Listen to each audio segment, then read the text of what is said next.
name's Alex Porter. I've never really been a deep sleeper. Even as a kid, the tiniest sound could pull me out of a dream like yanking a plug from the wall. My parents used to joke that I'd make a good night watchman one day.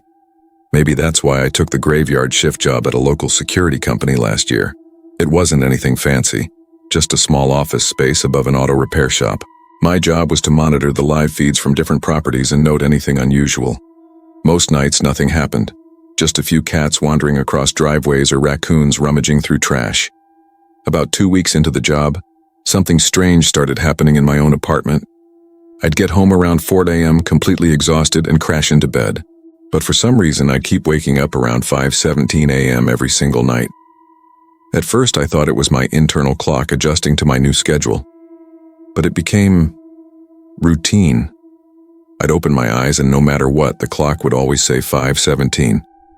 The weird part wasn't the time, it was the feeling. Every time I woke up, I had this overwhelming sense that someone was watching me. You know that prickly tension you get on the back of your neck when you just know there is a pair of eyes on you? That's exactly what it felt like.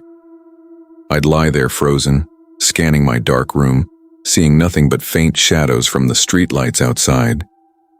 Eventually, I'd convince myself it was nothing and fall back asleep. But one night I saw something.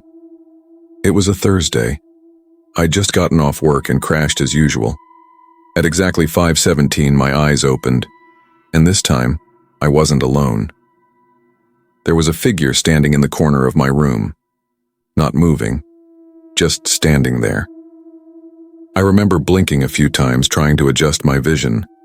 For a second, I thought I was dreaming, or that my brain was playing tricks on me, but then the figure tilted its head like it knew I was awake. That's when every muscle in my body went rigid. I tried to speak, but nothing came out. I just lay there watching this tall, dark shape near my dresser. I could barely make out any features. No eyes, no mouth. Just this faint human outline that seemed to absorb the darkness around it. After what felt like forever, it started moving. Slowly. Toward me.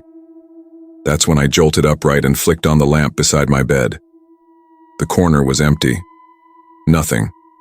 No one. I stayed awake until sunrise, checking every inch of my apartment, even the closets and under the bed. Nothing was out of place. The door was still locked from the inside. For the next few nights, nothing happened. I thought maybe I'd been half dreaming, half awake. But then, during one of my shifts at work, something on the monitors made my stomach drop. One of the cameras, an old motion-activated feed from a warehouse, triggered out of nowhere.